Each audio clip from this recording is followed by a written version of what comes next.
রোডু cross করে জিসকন যাওয়ার পথে এইরকম একটা সুন্দর দৃশ্য দেখে গাড়ি থামিয়ে আমরা সবাই নেমে পড়ি কিছু ফটো আর ভিডিও নেওয়ার জন্য।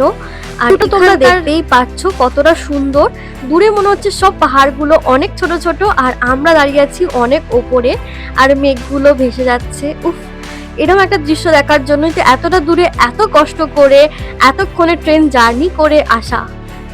আর এই স্পটটাতে ছিল ভীষণ পরিমাণে ঠান্ডা, যেটা একদমই আনএক্সপেক্টেড ছিল আমাদের কাছে।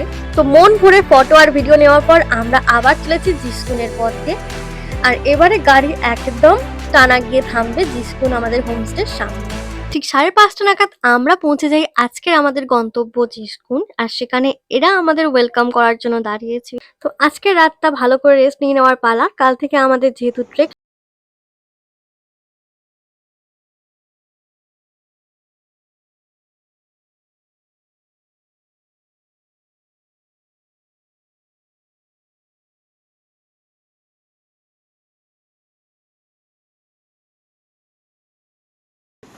এটা হচ্ছে সিকিউর, এটা হচ্ছে সিকিউর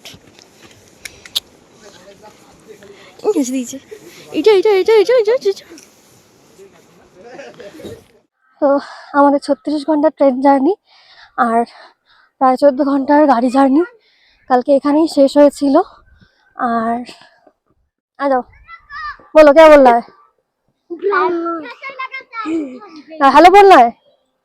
हेलो हेलो कौन कौन कौन नाम बोलो नाम बोलो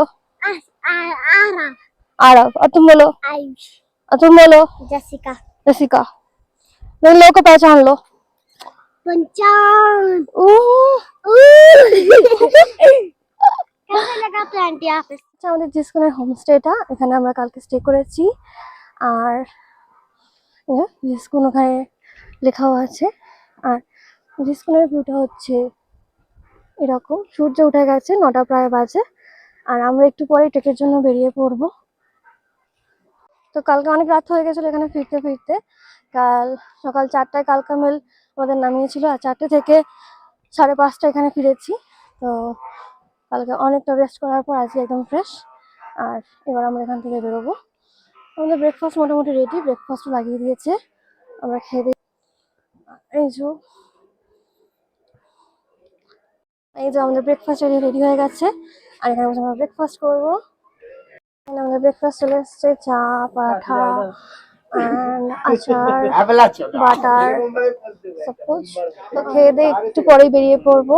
আর প্রচন্ড রোদ্দুর, আর যেরকম ঠান্ডা কালকে রাত্রে ছিল সেরকম কিন্তু একটু এখানে ঠান্ডা নেই এখন। তো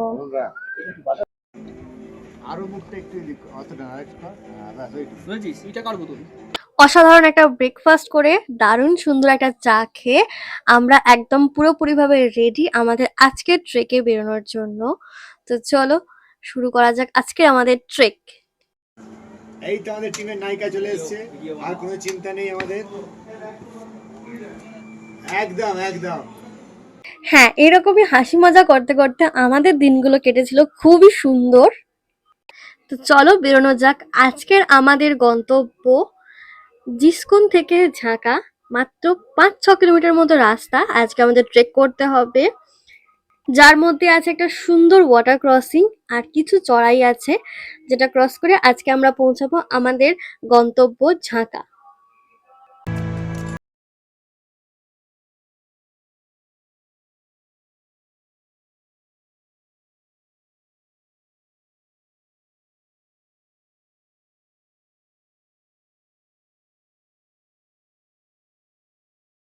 ঢাকার হোমস্টে ছেড়ে এগিয়ে যাচ্ছি। আর এই যে মেম্বাররা। আর আজকে আমাদের ডেস্টিনেশন হচ্ছে ঝাঁকা। তো চলো, একটা রিভার ক্রসিং পড়বে বললো। আর কিছু একটু চড়াই আছে কিছুটা, তারপর আমরা ঝাঁকায় পৌঁছে যাবো। আজকে ট্রেকিং খুবই কম, আর এখন প্রায় 10টা। আমরা একটু দেরি করেই বেরিয়েছি।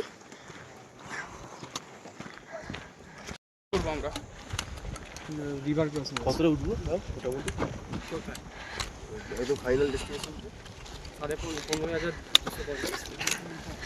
এটা কত? 8,500। 8,500 পরে 15,000। 8,500 পর 15,000 মানে কত হচ্ছে? 7,000 7,500 আর এই তো এখানে ট্রেক নিয়ে গভীর আলোচনা চলছে আমার পাশে, যে কতটা হাঁটতে হবে, কতটা ফুট আমরা গেইন করব, কতটা উচ্চতায় উঠবো, সমস্ত কিছু।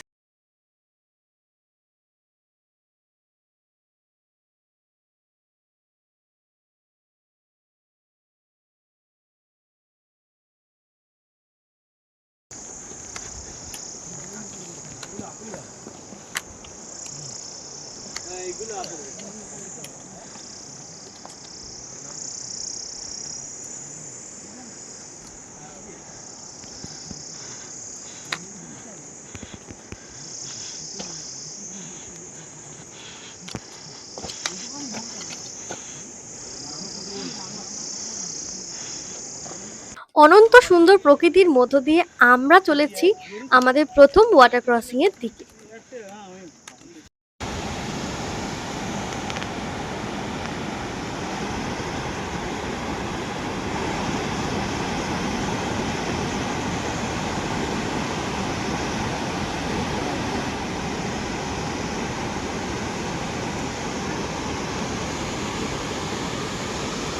রিভার ক্রসিং এর পর পুরোই এরকম রাস্তা, নিচে আরো খারাপ অবস্থা, আর এখানে এই যে পুরো পাথর, পাথরের ওপর দিয়ে যেতে হবে।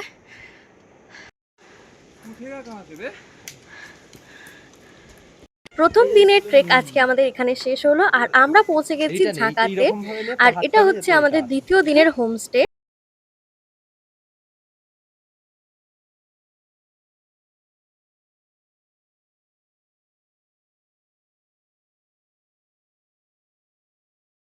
আর এর পাশেই রয়েছে গ্রামের একটা মাত্র মুদিখানার দোকান। আর এটা শুধু মুদিখানার দোকান নয়, এখানে পেয়ে যাবে শীতের সমস্ত জিনিসপত্র। তো আমাদের সমস্ত টিম মেম্বাররা চলে গেছে দোকানের ভেতর কিছু না কিছু কিনতে, কারণ সবাই কিছু না কিছু আনতে ভুলে গেছে। আর এটা হচ্ছে ঝাঁকা হ্যাঙ্গিং ভিলেজ ক্যাফে। এখানে আপনারা মোমো, চা, কফি, বিভিন্ন ধরনের স্ন্যাক্স আইটেম পেয়ে যাবেন। তো চলুন এখন হেঁটে দেখা যাক ঝাঁকা গ্রাম, দেখবো হিমাচলের বিউটি, হিমাচলের আর্কিটেকচার, কালচার, এখানকার অনন্ত সুন্দর কাঠের কারুকার্যের নজির, আর তার সঙ্গে এখানকার মানুষ কতটা সাধারণ এবং কতটা সুন্দর সেগুলো দেখবো।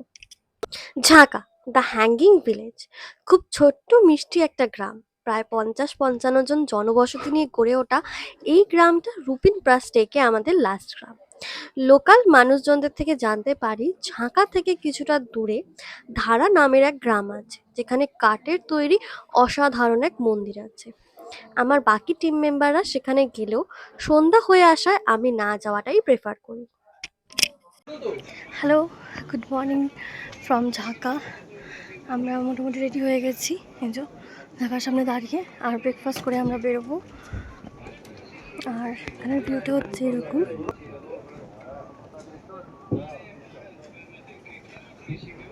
আর এই যে আমাদের ব্রেকফাস্টের জায়গা, এখানে আমরা বসে ব্রেকফাস্ট করব।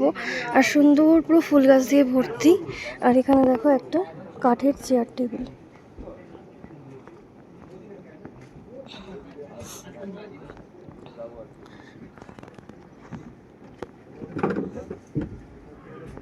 পুরো ফুল গাছে ভর্তি চারিদিক। আর এই রাস্তা দিয়ে আমরা এগোবো।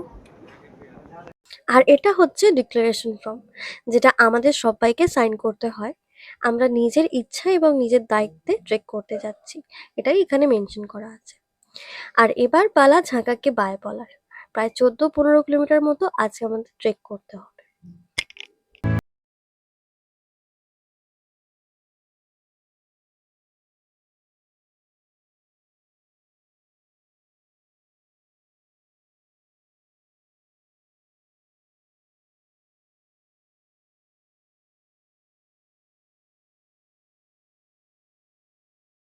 This is awesome, awesome.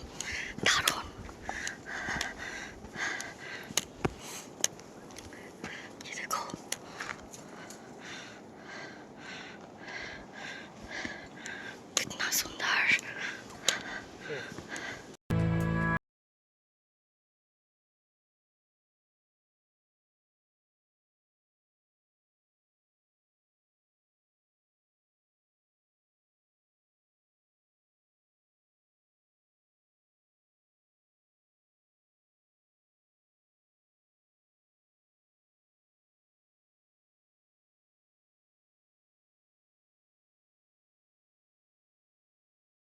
Rupin নদীর পাশ দিয়ে বড় বড় পাইন ওক দেবদারু জঙ্গলের মধ্য দিয়ে সরু এক পালি রাস্তা দিয়ে হেঁটে যাওয়ার অভিজ্ঞতাটা বলে বোঝানো যাবে, এটা শুধু অনুভব করতে হবে। लेते हो ये खुद तो वीडियो चलो आ जाओ।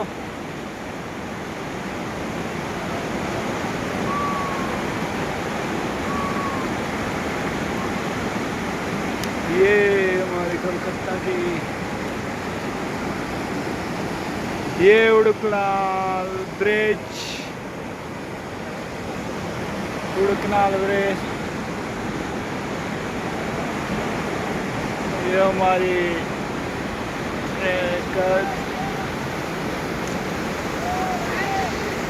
और ये है हम लोगों का रूपिन पास का ट्रेक लीडर जयराम जी।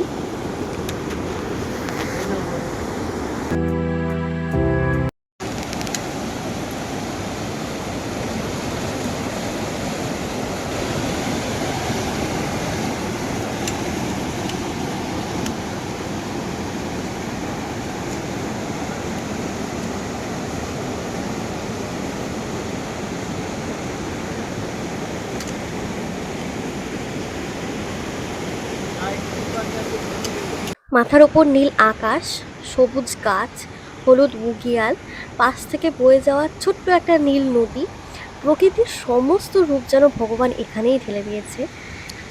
আর এই সৌন্দর্য শুধুমাত্র উপভোগ করা যাবে, বলে বোঝানো যাবে না যে কত।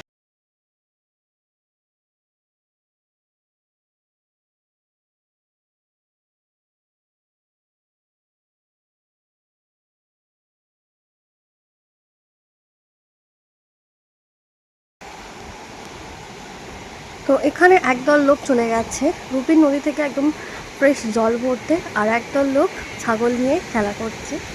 তো এখানে একটু রেস্ট নিয়েছি, তারপর আবার আমরা এগিয়ে যাব।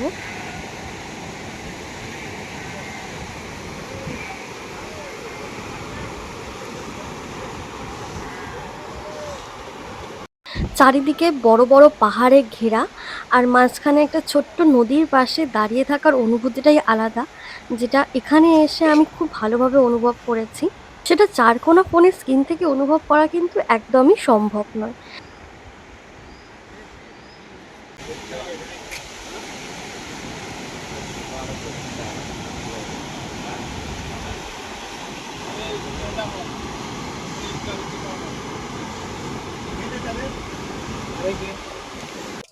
আজকের দিনটা আমাদের কাছে অনেকটাই বড় ছিল। প্রায় ৯-১০ ঘন্টা পাহাড়ি রাস্তায় হাঁটা কোনো মুখের কথা নয়। আমরা যখন ক্যাম্প সাইট পৌঁছাই তখন প্রায় সন্ধে হয়ে গেছে। দিনের আলো ফুরানোর সঙ্গে সঙ্গে ফুরিয়ে আসে আমার মনের জোরশক্তি। হ্যাঁ, ঠিক এখান থেকেই আমি এবং আমার সাথে আরও ৪-৫ জন ডিসাইড করে যে আমরা আর উপরে না গিয়ে পাস ক্রস না করে আমরা রিটার্ন ব্যাক করব। কিন্তু সেখানে আমাদের টিমেরই আরও ৪ জন ছিল যারা তাদের মনোবল অটুট রেখে রুপিন পাস ক্রস করে এসছে। আমাদের যাত্রা ছিল এই অবধি। তবে এই ৪-৫ দিনের অভিজ্ঞতা আমার কাছে সারা জীবনের জন্য খুব সুন্দর মেমোরি হয়ে রইল।